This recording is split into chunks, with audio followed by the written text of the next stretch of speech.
Good evening from Yummy BTV. Wishing you all well, sending loads of love as usual. Right, before I start part 2 of my hardest men physically that I saw in a prison environment, not outside with this one and that one, let's make sure we make it quite clear we're not talking about people that I haven't seen fight or being in the same jail at the same time while they're having fights and I'm getting feedback, that kind of stuff. So it's live and direct, right? It's true to say many great fighters from jail would struggle with bare knuckle street fighters outside. There's all different levels. We've gone through this already. So following on from part 1, right? Paul Sykes is in my top lot, right? The 2 stories I don't think I ever told you, right? Once was all in the ways. He was lining up for the gym. You know the queue that goes to the gym? Well, 2 prison officers, because he used to like chewing gum, Paul Sykes, right? He was chewing his gum and they said, look, before you go in there and like train, can you spit out that chewing gum, please?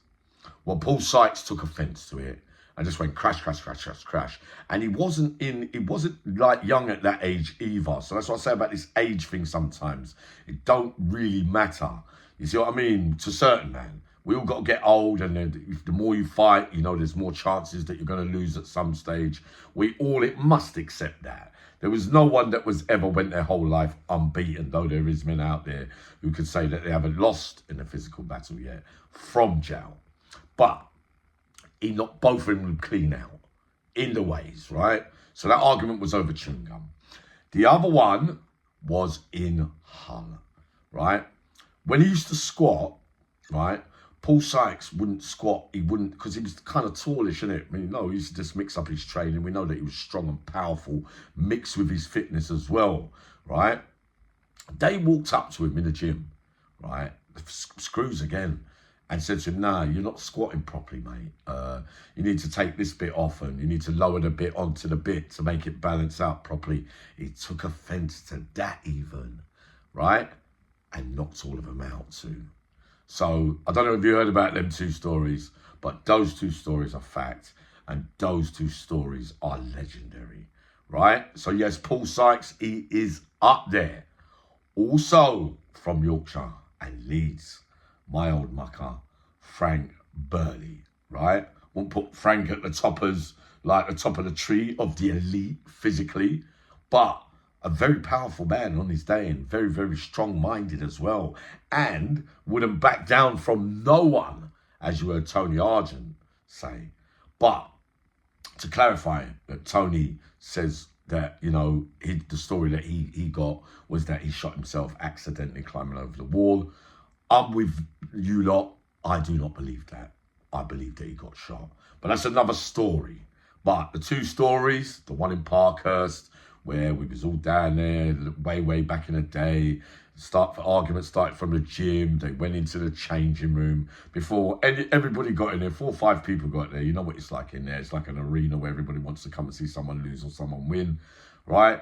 When I got in there, he had both geezers in a headlock, submitting, right? So if that ain't a powerful man, I don't know what is, right? So that was one of those with Frank Burley. I knew that he could hold his own, so I put him down as an hard man. The other one was in Armley in the 90s when I had that lie down for 6 weeks, right? He made me wait outside the cell. He was getting me something as usual. I only had little spells of him, like I said to you, but he said to watch the door. He watched the door. He was in there 10, 20 seconds. 2 of them were sprawled out on the bed. One of them, a well-known name from Leeds. Sometimes some people are talking about certain individuals, and I'm thinking, but hold on, ain't that the geezer with the same name? Unless there's somebody with the same name, is there some kind of confusion when you're saying to me, yeah, he's a hard man, you would have done Frank? No, the person that I'm talking about, without offence and all that, finished quite quickly in Armley at that time. Now, from that neck of the woods as well, right? Rotherham, Ali Hussein, a big-time baller, right? He didn't reach the Cat A's, but if he'd have gone to the Cat A's, it'd have been a handful for anyone. I see this geezer wipe the floor with 4 geezers all at once and come out without a scratch on him. The screws were terrified of him. I don't know if you ever heard of him, right, Ali Hussein, but he was one serious Asian man, right, from Rotherham. So if you know more about him and you know him outside or whatever, you let Uncle Yami know. But it's someone that I set eyes on, and I thought straight away, in his presence, I knew that he walked the walk and he talked the talk, right? Down in Sheffield, right, I told you about a traveller called Anthony Clare, right? I was in 2 jails with him in the 90s and also Loudham Grange, right? He had 3-4 fights, right, while I was there. He's apparently runs a gym now. I'm not too sure. I haven't been in touch with him for a little while. But all I could tell you is what I saw. And many men from Sheffield were scared of Anthony Clare. If you want the God's honest truth, all his fights ended like that, pings and pongs and blah, blah, blah. Him and Marcus Darkus Clark used to train pretty regularly. And I put him as a hard man from Birmingham, Marcus Darkus Clark. Yeah, I saw 3 fights from Marcus. Yeah, he's built like a miniature Tyson. Yeah, kind of light skinny, and he could take blows too. But we used to call him Rocky as well. But yeah, another one when all the shit was against him, when the Burgers and Johnnies was going on, he was the only supposed allegedly burger bar man there, where with about 20 Johnson crew. When it all that sad story when it first started. But did he go anywhere? No, he didn't. He turned up every day. So yeah, he would have to get a mention in my hard men as well. Now, let's not forget Manchester, right? There was a geezer called Reds or Redman, right? 6'3", 6'4", quite, light skin, pretty decent looking, could lift up the whole gym, take the piss with weights, had his fitness as well. A lot of men were scared of him, right? I see him have a fight with his skis, and when I tell you that he picks him up this way, that way, and that way, and that way, and absolutely annihilated him. And this geezer was a fair size, and he brought it to him. Interesting as well that he had him and Robottom had a couple of words, but I won't say nothing about that today. But if you want my opinion, I don't think Jermaine could have ever won a fight with Redman. That's just my opinion. You know what I mean? We talk about what Bronson, but why he doesn't get in my top 10 for the simple reason when we would never take that away from him. The fights with the officers and doing loads at the same time. We know what I saw in them small periods from him down the segregation while it was all against him with the shields and that kind of stuff. But I know too many men that would beat him on normal location. You know, we love Charlie. We want him out, but you ask me the questions and I deliver it to the best of my knowledge and my abilities, right? Paul Sykes, Charlie Bronson, no, we clarified that a long time ago. He wouldn't be able to fight.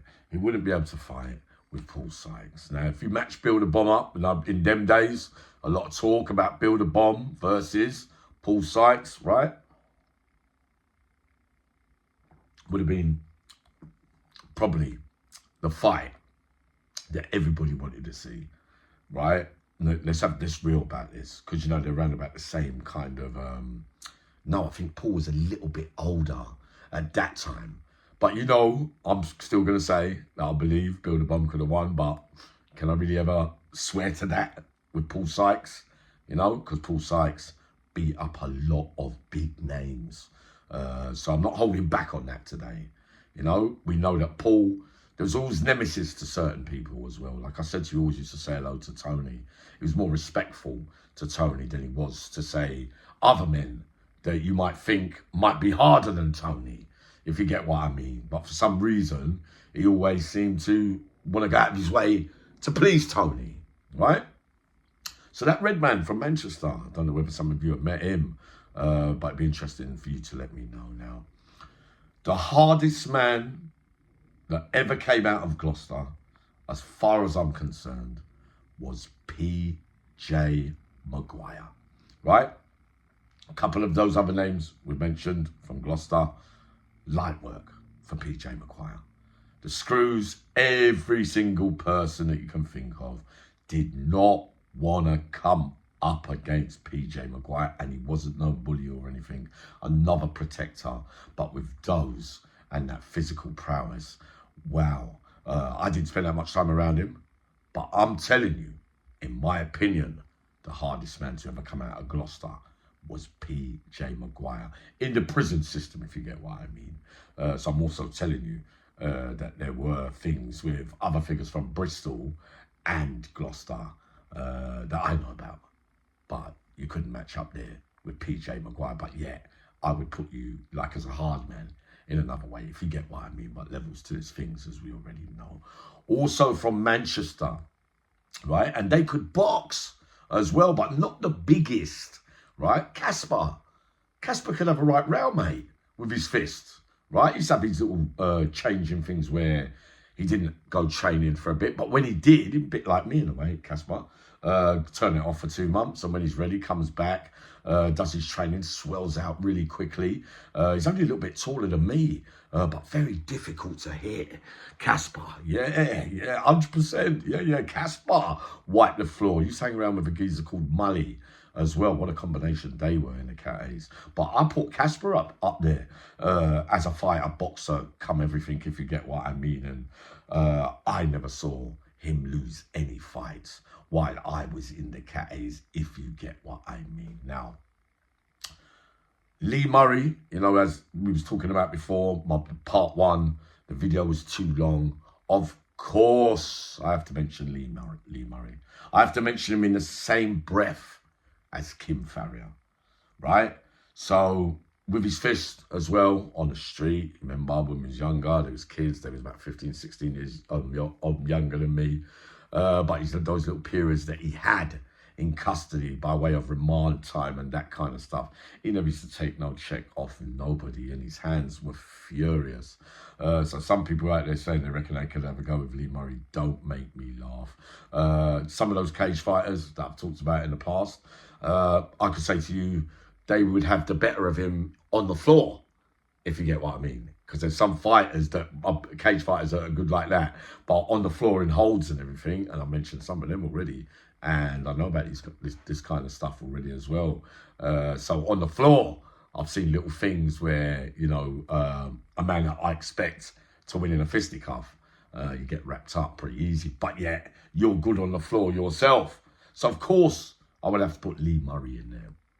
Now, I want you all to remind me, right, of a geezer called Dennis. I thought he was from Burnley. Some are saying he's from Castleford.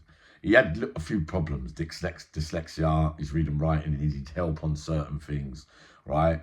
Fair hair. Someone please remind me of his surname, right? Short, stocky, fit, strong, lift up the whole gym. A lot of people used to fall out with him. He had a fight with Alan Lord. And you remember in Alan Lord's young days, right? Some of you say this, some of you say that. But let me tell you one thing that's definite. That is, without a doubt, a shadow of a fact, that Alan Lord could have a right row, right? So I'll clarify that for you today. So I got that. Yeah, in Sheffield as well, there was this brother, this dark geezer, and he had a brother who was a boxer.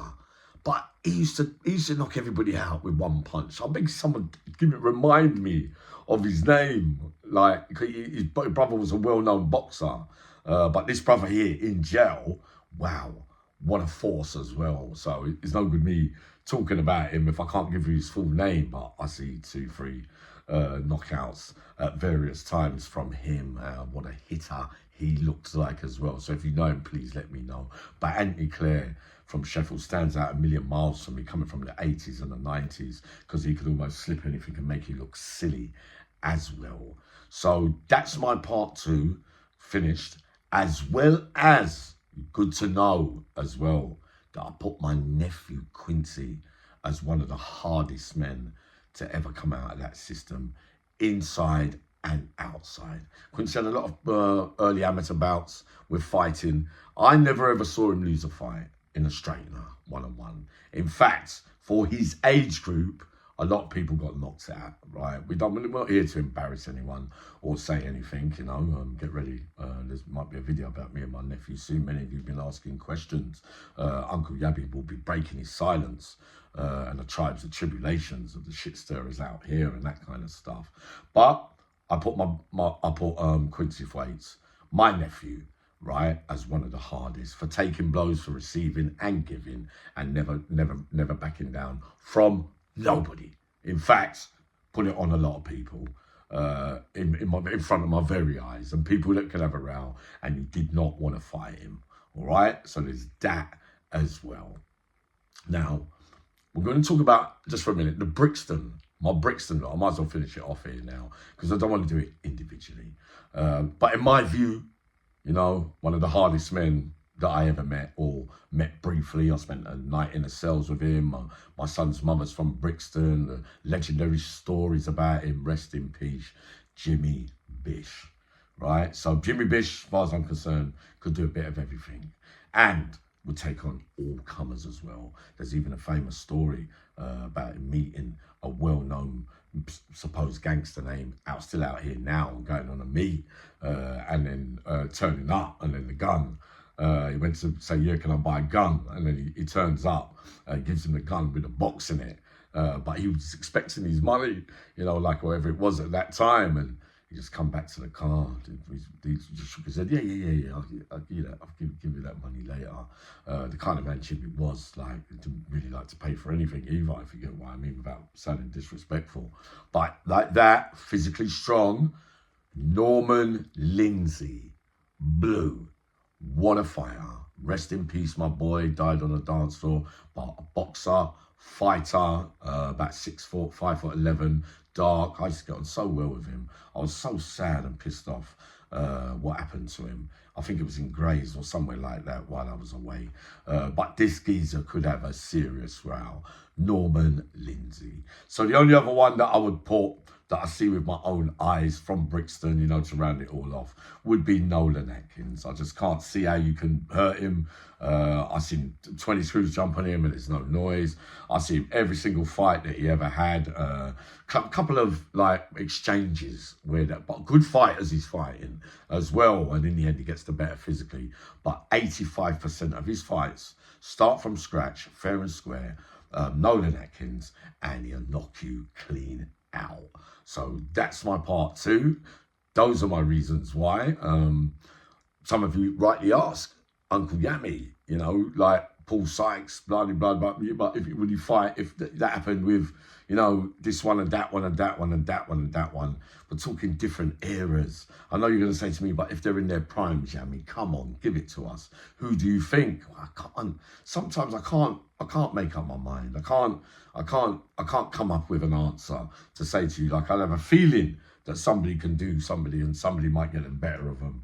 You know, people question sometimes when I use someone's name, and I think it doesn't mean that I'm not saying that they're the greatest of all time in that life in prison, in fighting. But there's too many to choose from. There's too many that can win and beat each other on different days. And finally as well, if you don't know, Tony didn't want to answer it yesterday, but I'll answer it today, or he got sidetracked. Be good for you lot to know as well that Roger Vincent was pretty quick and proper fast as well. People seem to have one opinion of him, like he was some kind of weapon man, and you know, whatever they say, if you get what I mean. But I'm talking about in a fist fight. I fancy that he could give many men a go with his fist. You could even ask some of his enemies, if you like, if they were being truthful. It's not no foregone conclusion that you're going to turn up there and win that row either. So again, we're going to get ready for part 3. Coming up maybe tonight, I might come up with 10 of my most fittest men that I ever met in this lifetime. See you all soon. Wishing you all a pleasant evening.